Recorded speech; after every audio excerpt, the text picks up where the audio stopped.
Hello everyone and welcome to the channel. We are back at it with a Sorcerer tank build for update 34, the High Isles. Sorcerer tanks are a rare occasion to see in the Elder Scrolls Online, since many players will play the class as a DPS because it has natural damage output, sweet combat pets, and looks really cool casting abilities. What few players out there know is that Sorcerers make really good tanks as well.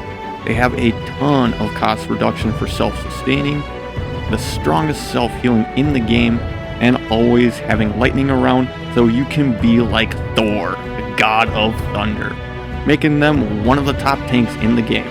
Now in this video we will be covering two builds with a starter setup for players at levels 300 CP, then moving into an advanced setup. So I will be going over the stats on the build, what skills I like to use, the passives that are essential for the build, what gear makes this build tick, and last, the CP setup. All of this is coming up next.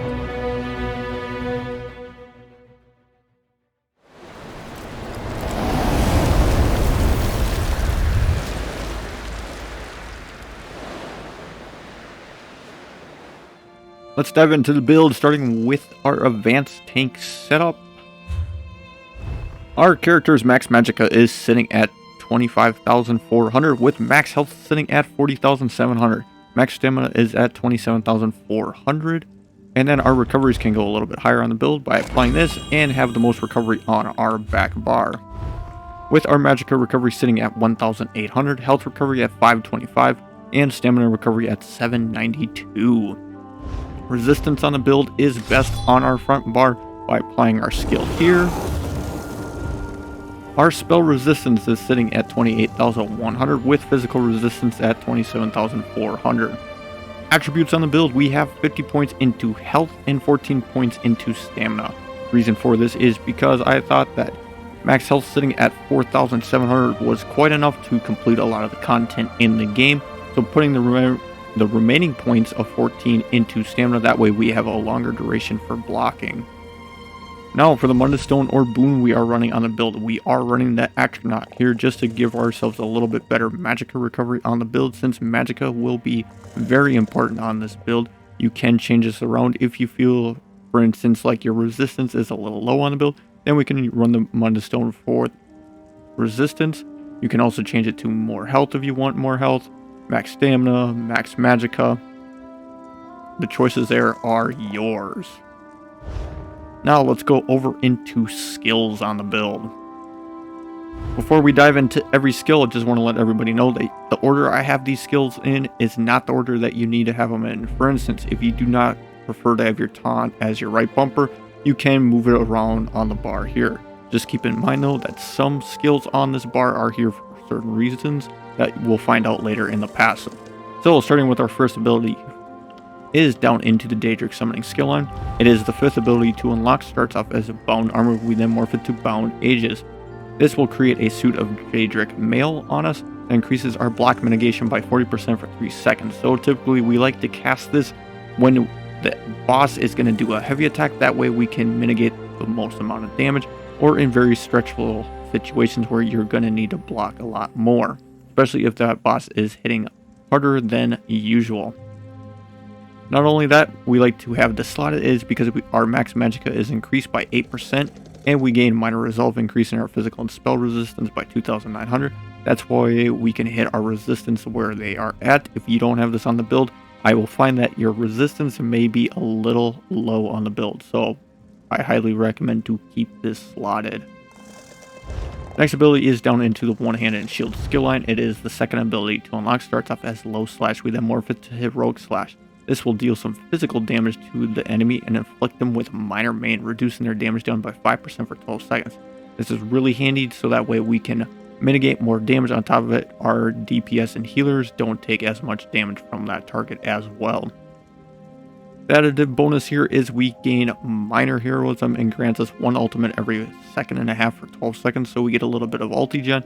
That way we can cast more aggressive warhorns or barrier depending on what the situation calls out for. Next ability we have is back up into the Daedric summoning skill line. It is the first ability to unlock, starts off as summon unstable or familiar. We then morph it to summon unstable Clanfear. This will summon a Daedric Clanfear to fight us at our side. The Clanfear will deal some physical damage to the targets either with a headbutt attack or a tail spike, basically whipping people with his tail. Now, the main reason we want to have our Daedric Clanfear summon is because when active and activating his ability again, for some magicka cost there, it will heal us for 13,300 health and the Clanfear for 6,600. So even though we may not be low on health, we will want to cast this every now and again just to make sure our Clanfear doesn't die, because the Clanfear being killed or unsummoned does affect us a little bit later on in passes. We'll explain how. On top of it, the Clanfear will be double bar, so on our back bar it is in the same position as our B button, so that way we always know what button to press on either bar. Next ability we have is into Storm Calling. It is the second ability to unlock, starts off as Lightning form. We then morph it to Boundless Storm. This will zap nearby enemies with electrical damage, shocking enemies for 30 seconds if they are near us. But the main reason we want to actually cast this is because this will also give us Major Resolve, increasing our physical and spell resistance on the build. So we get Minor Resolve and Major Resolve on the build in one simple bar. On top of it, when we activate this ability, we get Major Expedition, increasing our movement speed by 30% for 4 seconds. So if we need to get to a spot really quick, we can cast this to get there a little quickly. Now, next ability we have is down in the One-Handed Shield skill line. With the first ability to unlock, starts off as Puncture. We then morph it to Pierce Armor.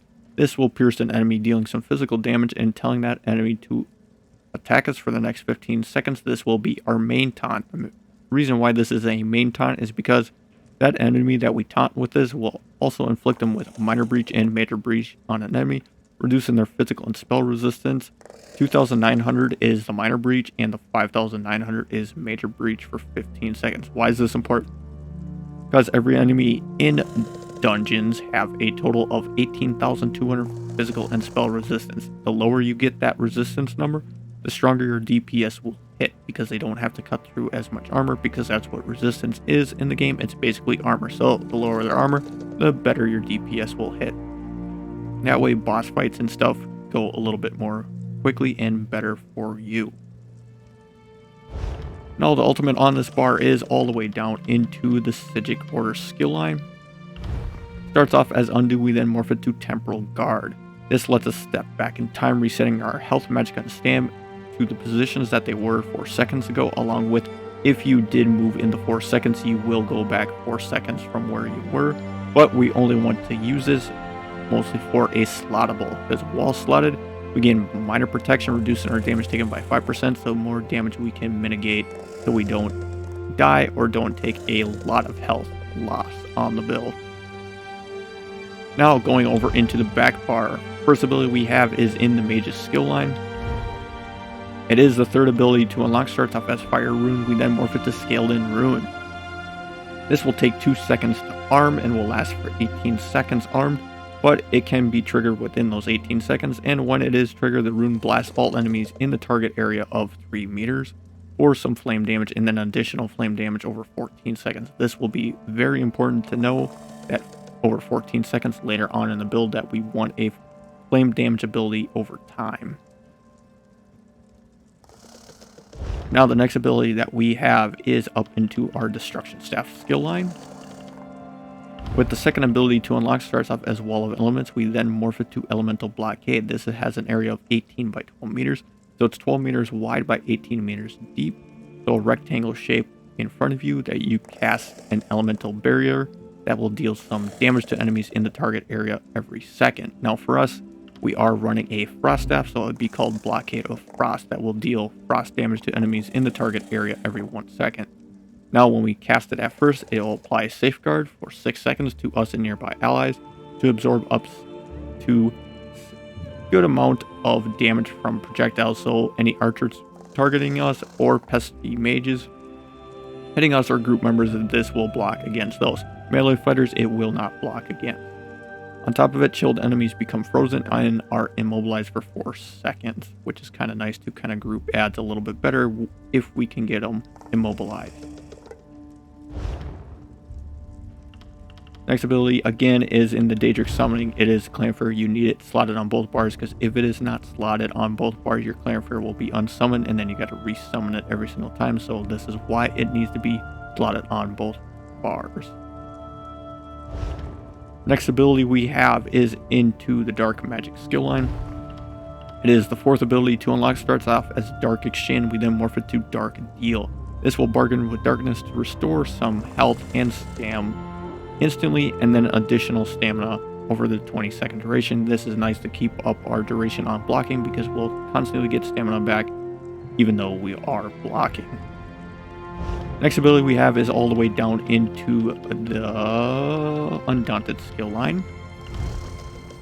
It is the 3rd ability to unlock. Starts off as Inner Fire. We then morph it to Inner Beast. This is a stand base that ranges up to 28 meters, where we can deal some physical damage and taunt the enemy to attack us for 15 seconds. So this will be our range taunt. So you want to use this at foes that are at a range to kind of pull them into you. Or good example is in the Imperial City Prison, the Lord Warden boss has 4 shades, so it's a nice way to use a range taunt so you're not constantly running around the room taunting everything. However, the enemy will take 10% more damage from our attack, so a little nice damage dealer that we can do for a little bit. Granted, it's not going to be big deeps, will be baby deeps there. Nice part about this one too is range allies can target the enemy that we have targeted with this, and have a 50% chance to activate the Radiant Synergy, dealing some magic damage to them over the 3 seconds, and then additional magica damage to them and other nearby enemies. So kind of nice to give allies some way to proc a synergy. Now, ultimate on this bar is down into the Assault skill line. Starts off as Warhorn. We want to morph it to Aggressive Warhorn, because this will increase us and our group members max magica and max stamina by 10% for 30 seconds, so we got more resources to play with, as long as they have more resources to play with too, to deal some damage out there. But we mostly want to cast this is because us and our allies gain major force, increasing our critical damage done by 20% for 10 seconds, so they can nuke down bosses a little bit faster, because they now have a 20% more damage taken on the boss. Now, ultimate that you can switch for this if you don't like Aggressive Warhorn and need more protection, we can then go into the support skill line with Barrier, morphing it to Reviving Barrier. This will protect us and our nearby group members up to 12 meters with a ward that absorbs a good chunk of damage for the next 30 seconds. We also like this morph is because this will also heal us and our group members for 12,300 health over the 15 seconds, so you kind of are healing and protecting people. Now, if you have no access to either of those, a very good one for snap situations that I found out is in the One-Handed Shield skill line. Starts off as Shield Wall. We then want to morph it to Shield Discipline, because this will automatically block all attacks at no cost for 8 seconds. So we can do a lot of things. On top of it, our One-Handed Shield abilities cost nothing while this effect persists. So it's going to need to be slotted on our front bar and take away Undo and Temporal Guard here. So you get a little bit of choice there. Now, there are some skills that we can change around on the build that you'll want to change, especially if you are not using the sets that I am. For example, the Skeleton Rune, good ability to change around on that one is in the Fighter's Guild skill line, with the first ability to unlock. Starts off as Silver Bolt. We then morph it to Silver Leash. This will use a Dongar's crossbow hook, pull enemies to us, dealing some physical damage and then reducing that enemy's movement speed by 30% for 4 seconds.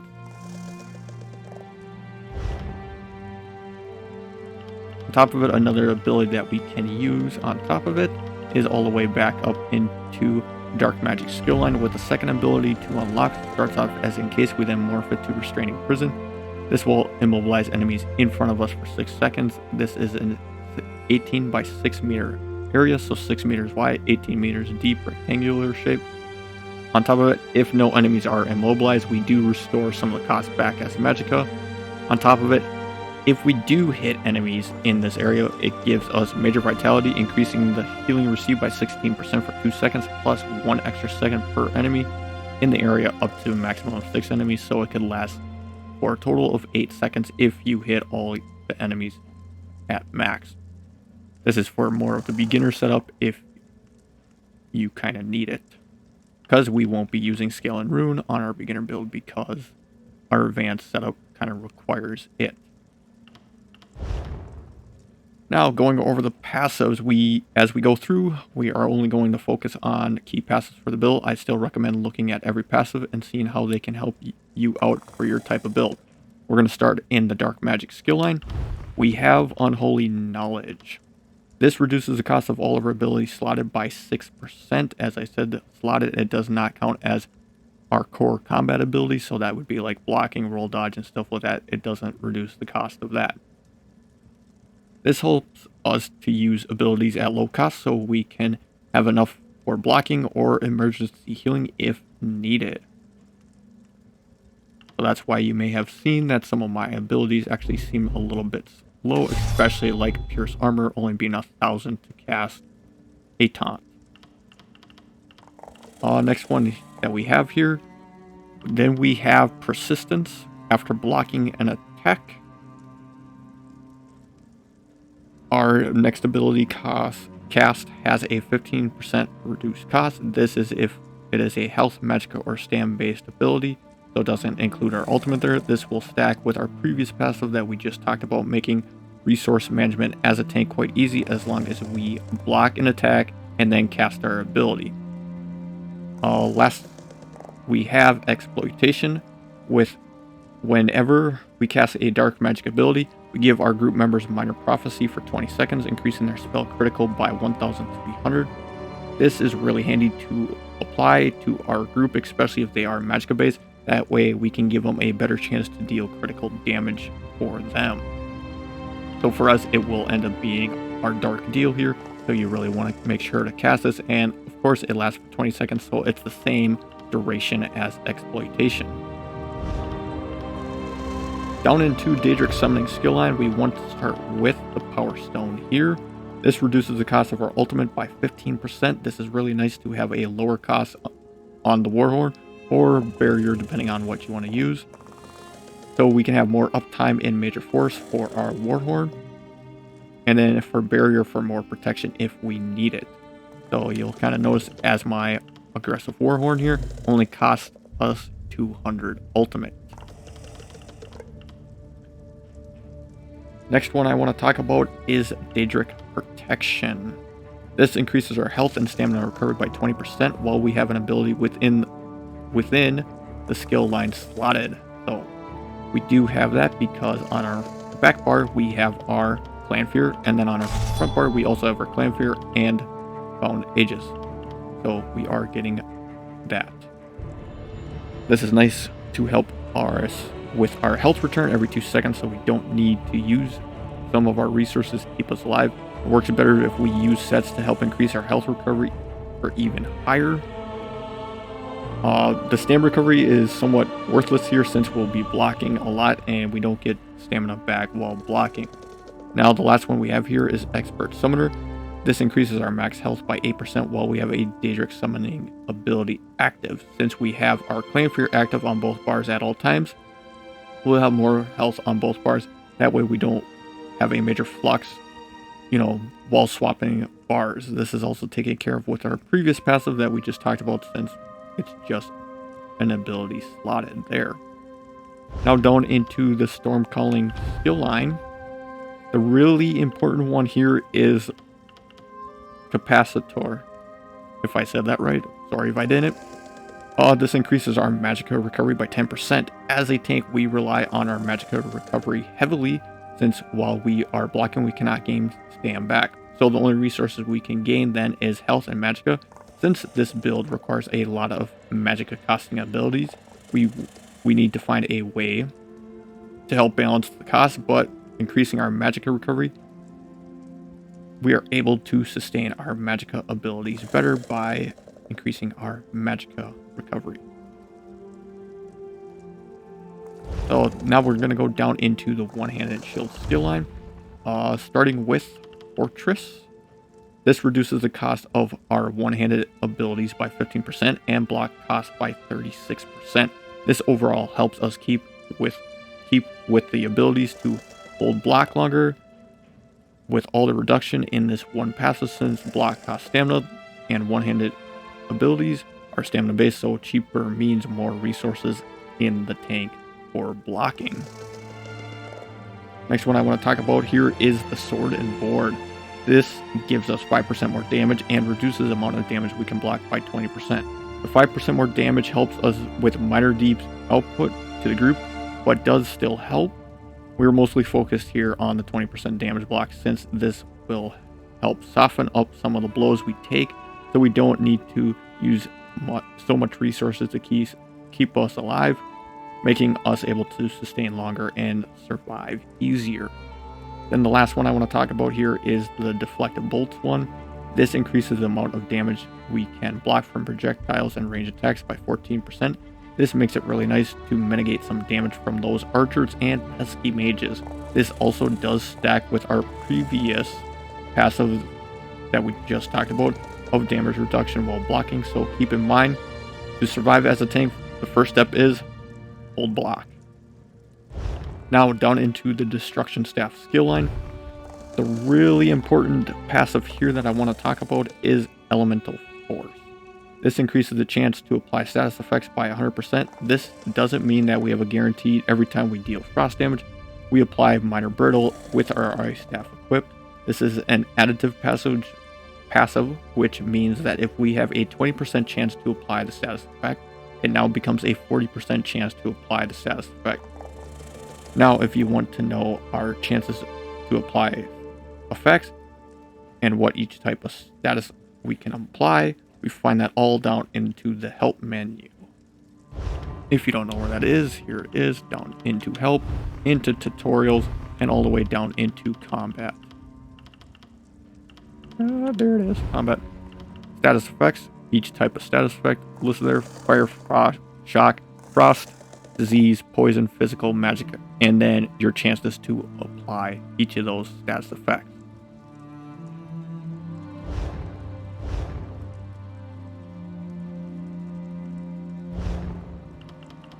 Back up into our passives. Now I'll be going over this armor, and I will list some of the passives that are found in each of the skill lines, starting off in the light armor. So there are passives here for reductions to snares. We reduce the cost of magicka abilities, increase our magicka recovery, increase spell resistance. We also gain critical chance.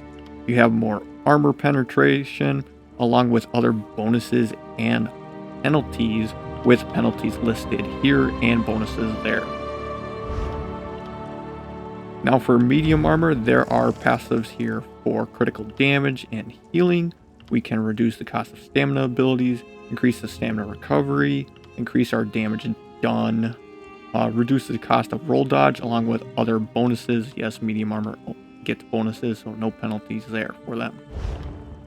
For the heavy armor, there are passives in here for increase of resistance, increase to health recovery. There's also things for like resources gained for taking damage. There's also like max health. There's more resources back after a heavy attack, and like healing received, along with other penalties and bonuses, with penalties listed here and bonuses there. Down into soul magic, the one I really like here is, I believe, Soul Summon. Yes, allowing us to revive once every hour without spending a soul gem. That way we can use our soul gems to charge up our weapons. Into the Fighters Guild, if you are using Silver Leash as a pull, the one I recommend is Intimidating Presence, just to reduce the cost of our stam by 15% for the Fighters Guild ability. For the Mages Guild here, we got a couple of them in here. With a Mage Adept, just to reduce the magicka and health cost of our Mages Guild ability by 15%, so that way we can keep casting our Skilled in Rune. Then we have Everlasting Magic, just increase the duration of our Mages Guild abilities by 20%. That way we have a 14-second on our Skilled in Rune there. And then we got Magicka Controller, increasing our max magicka and magicka recovery by 2%, since we on our back bar will have a 2% more. In the Psijic order, the one that we really like here is we have Concentrated Barrier. Well, we have a Psijic order ability slotted, and Bracing, we gain a damage shield that absorbs 5,000 damage, and the damage shield recharges back to full strength after we spend 10 seconds not bracing. So what that looks like basically is that golden bubble. 5,000 damage. Not a really big damage shield, but every little bit does help. Then over into the Undaunted, we have Undaunted Command. This, when we activate a synergy, restores 4% of our max health, stamina, and magicka, so we get a good chunk there. So make sure always use synergies when you see them. Then Undaunted Metal increases our max health, stamina, and magicka by 2% per type of armor worm. We are wearing at least one heavy, one medium, and one light, so we get 6% there. So that's why my resources are up at pretty good number. Over in the assault, you just have continuous attack just to gain major gallop at all times, increasing our mount speed by 30%. That way we get places quicker. Support, if you are using barrier, then you want magicka aid. This increases our magicka recovery by 10% for each support ability slotted. And if we get rid of our aggressive warhorn and put on barrier, then we'll have a 10% more magicka recovery on this bar. For the race, we are running the Imperial. Other good race choices here is Argonians. There are Nords if you want more resistance on your build, or any other race you can choose. Just keep in mind though, your stats are going to change compared to mine, because Imperials give you toughness, increasing our max health by 2,000. Then there's Imperial Metal, increasing your max stamina by 2,000. And then my favorite passive here, Red Diamond, reduce the cost of all your abilities by 6%. And yes, this is including reduce the cost of blocking, roll dodging, sprint, and stuff like that. Now over into then Alchemy, we have Medicinal Use. When using a potion, result effects last 30% longer. So what this means is, at base, if we didn't have Medicinal Use and pop the potions, the effect on there only lasts 39 seconds, which with us only able to then reapply the buff after the 45-second cooldown. With Medicinal Use up, your potion's effects last for 47 seconds, with your potion being able to activate after 45. So basically you have 2 seconds over uptime, so you can have this up 100% of the time with your potion effects. So get Medicinal Use, the best passive in the game. Down into provisioning, we will want Gourmet here because this adds 20 minutes to the duration of any eaten food. So that way our foods last longer, so we don't have to use stuff up to keep making food. If you were using a drink, then you would use Concierge to add 20 minutes to the duration of any consumed drink. But for us, we are using food, so we'll want more Gourmet. Now, going over into the gear, starting with our beginner setup. Slottables is going to be the same on both bars. We are running the Crown Fortified Meal just to increase our max health, magicka, and stamina. What you could run if you have the material and resources or money too, you could go with Bewitched Sugar Skulls. This will give you a little bit more max health, max stamina, and magicka. On top of it, you also get the bonus of health recovery by 462. Now, if you don't have Crown Fortified Meals because you don't have enough daily logs in, the one I would recommend to craft would then be the Longfin Paste with Melon Sauce. This is basically the same thing as a Crown Fortified Meal. It's just the crafted version of it. For potions, we are running Crown Triad Restoration Potions just to restore health, magicka, and stamina, but we mostly gain Major Fortitude, Major Intellect, and Major Endurance, which increases our health recovery, magicka recovery, and stamina recovery by 30% for 47.3 seconds, where Medicinal Use comes in. If you want to, you can craft Essence of Health that gives you health, magicka, and stamina back, and make sure it also gives you Major Fortitude, Major Intellect, and Major Endurance. Now that we are running the Axe of Dark conversions on this with the Weakening Enchantment just to reduce the weapon and spell damage of the target by 160 for 5 seconds when this enchantment procs. That way the boss doesn't do as much damage. That way we can mitigate a little bit more damage if this enchantment procs. We have the charge trait on the build here. You can go to Decisive if you so desire. I just went with charge is because one of our skills is very, very important to have the charge trait, which for us, it's going to end up being, we'll just go all the way to the top, our Boundless Storms here. That way we can apply the shock status effect, which shock status effect is applying minor vulnerability to the target for 4 seconds, which minor vulnerability is increasing that target's damage taken by 5%. So it's kind of really nice to apply it. So that's why I use Boundless Storm there and the charge trait. Now, what is Dark Conversion? So the Dark Conversion set gives us 1000 max Magicka, 1400 offensive penetration, which for us really doesn't matter because we're a tank. Yes, this is more of a DPS set. This does give us 124 weapon and spell damage, but the main reason we would like to use this is casting an ability that leaves an effect on the ground will create an area that applies a 60% snares and pulls enemies after 1 second delay. Stunning them for 1 second. After 4 seconds, the area deals 2000 Magicka damage to all enemies in a 10 meter area, and then more Magicka damage to enemies within 3 meters of the center. This increases by 50% for each target. This effect can occur once every 15 seconds and scaled off the higher of our weapon and spell damage. So it's not going to be very strong, but it's mostly for us to use a pull on the build. So for us, what we actually have for skills now on the back bar, instead of skill and rune, we have Restraining Prison, because this will also be one of our 2 abilities, since Blockade of Frost is also on the ground. Restraining Prison is also on the ground to proc this ability, and those that don't know what it looks like, this is basically what it looks like, which to me looks absolutely amazing on a Sorcerer. It just, to me, fits so well. So that will be kind of our pull for a beginner. It's very nice, helps out grouping pads very quickly for beginners out there. The shield, we have the max stamina enchantment on this with sturdy trait just to help reduce the cost of blocking on the build. The staff, we are running a nice staff of dark conversion with the crusher enchantment to reduce target's physical and spell resistance by 1800 for 5 seconds. If we do taunt the boss with this and then able to proc the crusher enchantment, we are lowering their resistance by a good chunk of change, so that will really help out with our DPS doing more damage.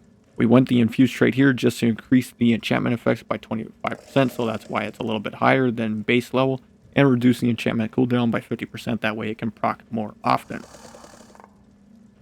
For the headpiece, this is a medium armor trait, and this is a crafted set of the Torag's pack.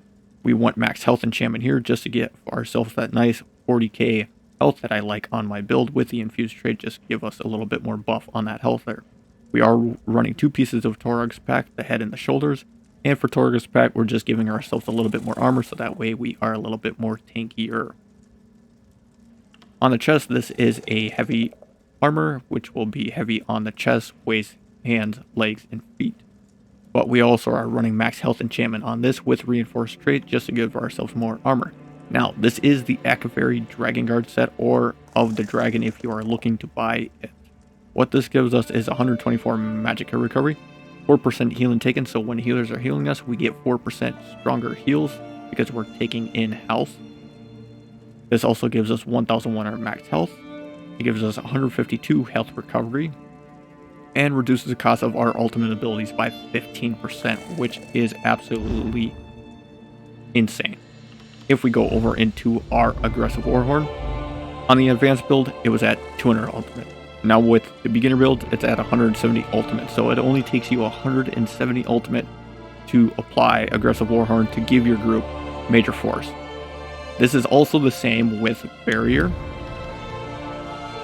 to give us 170 ultimate. Now, if you don't have aggressive Warhorn or reviving barrier and want to use shield discipline, that's now only 92 ultimate, or temporal guard down to 87.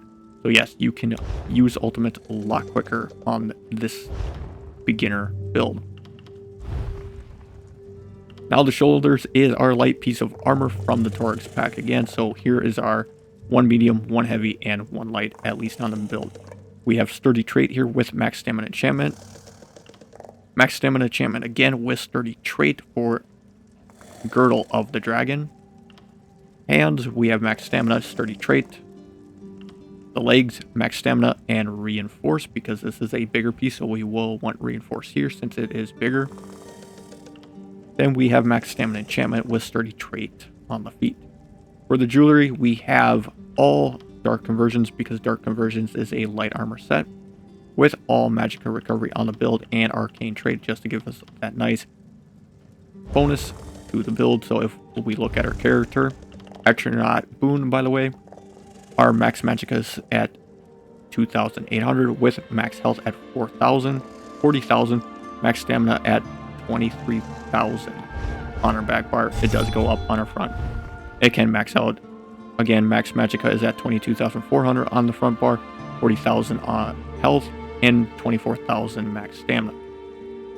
With recovery being a lot better on the build as well. Pop potion, 2,000 magicka recovery, health recovery at 784, stamina recovery at 792.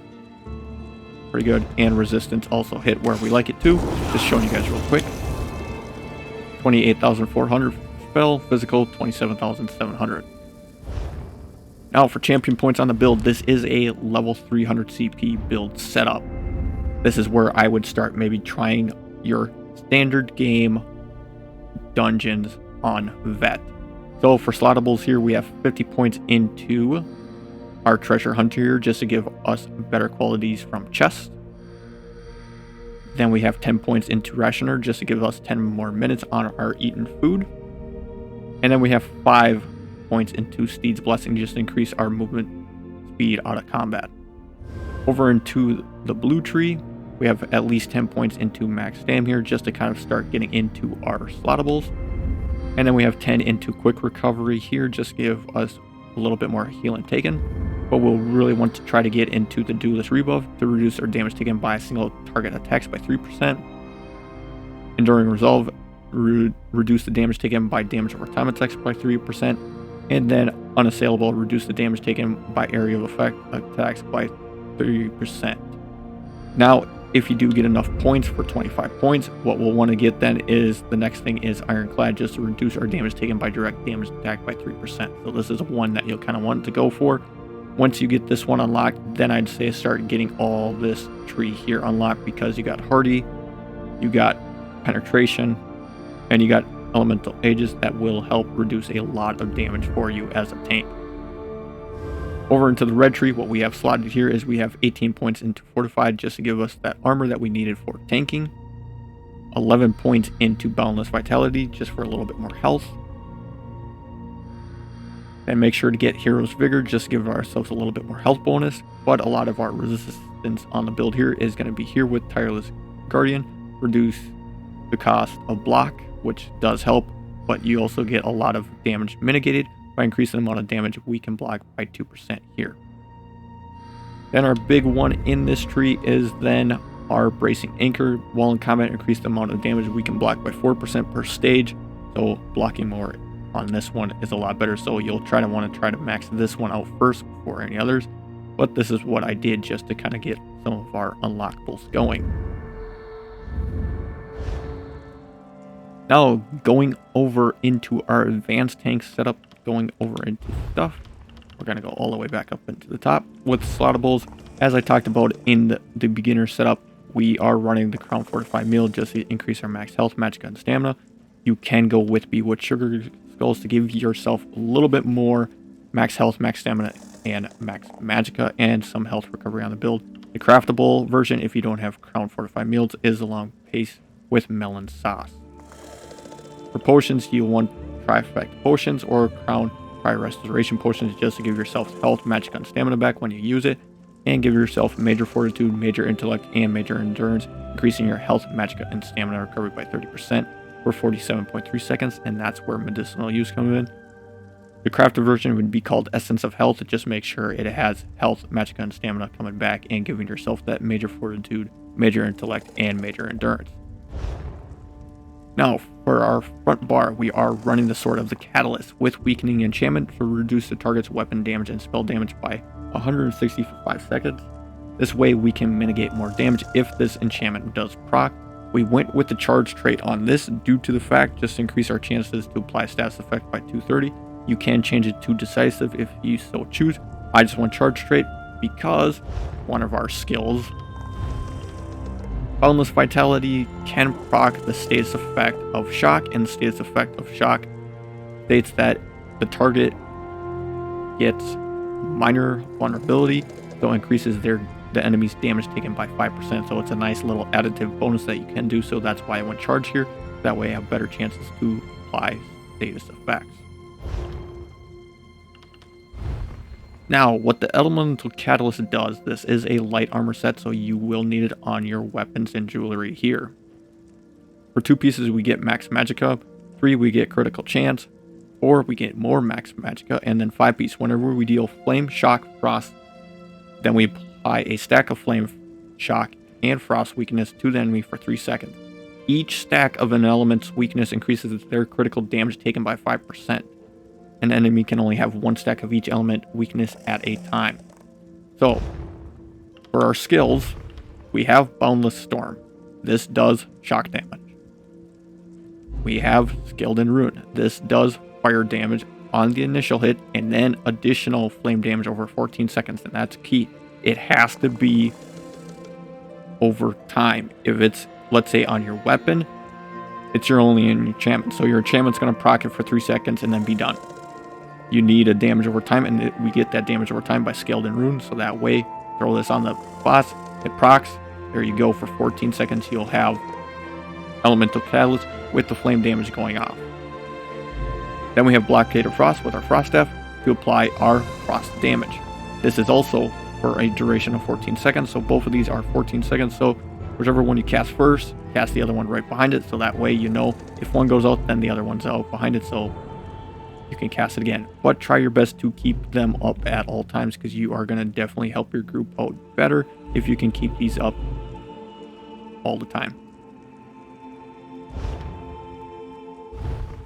FYI, Boundless Storm lasts 30 seconds, so you got a long time with shock damage coming in.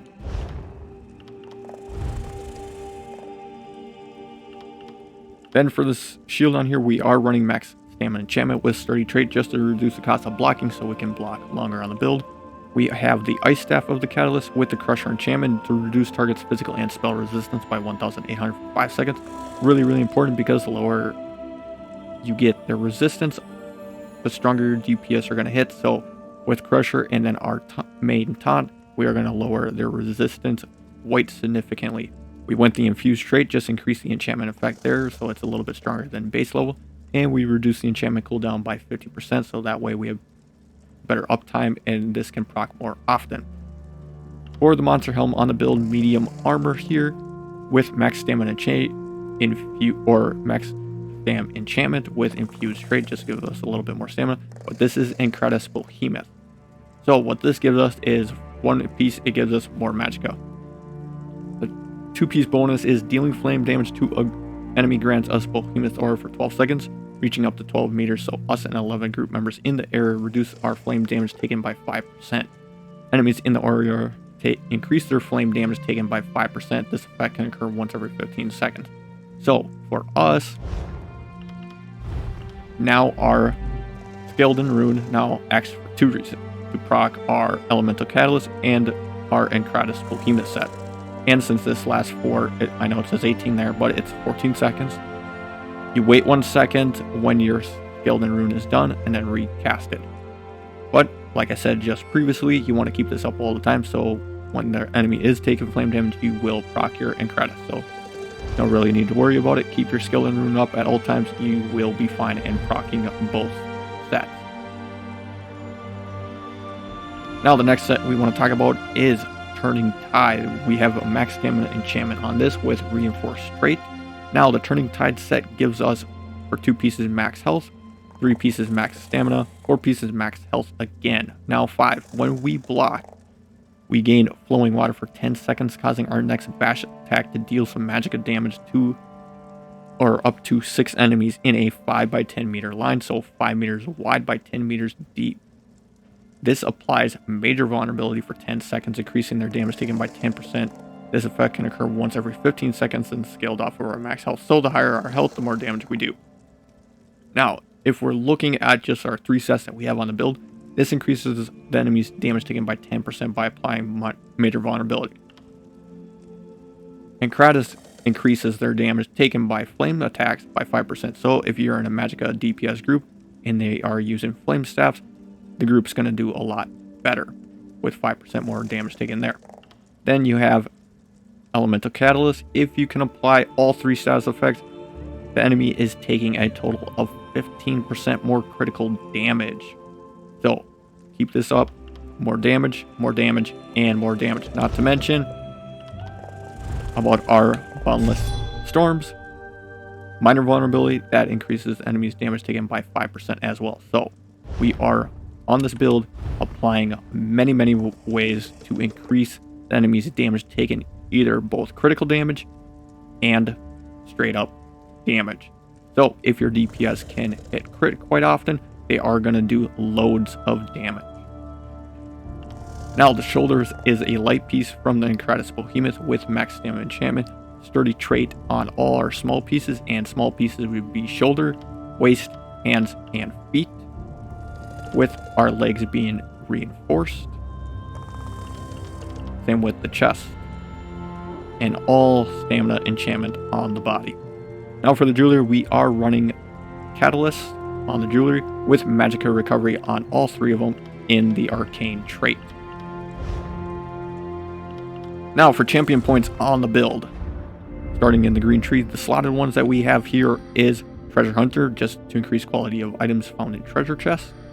Then we have Rationer, adds 30 minutes to the duration of our food.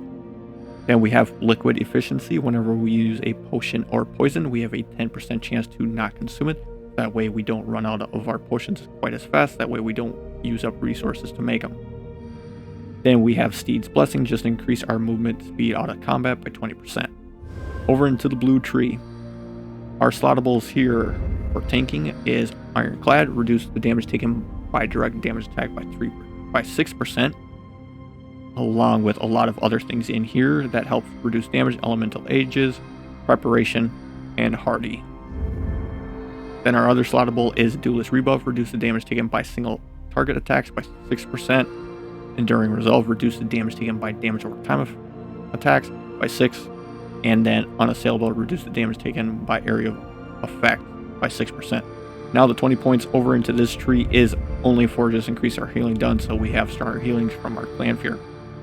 Then you want Eldridge for more Magicka, Tireless Discipline for more stamina, and a lot of our goodies are in this tree with the ability to increase the chance to apply magical status effect, because we will want to apply magical status effects so that way we can proc our minor vulnerability on Boundless Storms a little bit more often. On top of it, we have better chances to proc minor brittle when we are on our ice staff. And Words May just give us more damage for magic attacks. Battle Mastery for applying martial status effects, and then more of our physical poison, disease, and bleed damage for weapon and spell. Over into the red tree, what we have slotted here is Fortified, just for more armor on the build, which is really helpful because to hitting where we want our armor. Then we have Bonus Vitality for more health. Reduce the break free cost. Reduce roll dodge cost. This we want Expert Evasion, so our next roll dodge is free of cost. After consuming this effect, you cannot gain it again for 30 seconds. So at 31 seconds, we are able to roll dodge again for free. Then we have more health gain here. Reduce the cost of sprinting. Here just makes us be able to increase our movement speed a little bit better. Then we have Tireless Guardian, reduce the cost of blocking, which is nice. Fortification, increase the amount of damage we can block, very nice as well. Savage Defense, reduce the cost of bashing, because we are going to be bashing quite a bit on this build with Turning Tide. And then Bash Brutality, just increase our damage with bash, which is just kind of nice since we are going to be bashing anyways. Then Nibble, just increase our movement speed of Brace by 6%. And then we have Bracing Anchor, just increase the amount of damage we can block by 20% block mitigation on the build. But we also move 16% slower at all stages, so we move a little bit slower on our build, which is okay.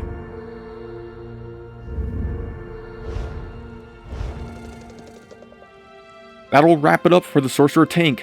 Thank you for your time today. I appreciate you making time to come watch my video.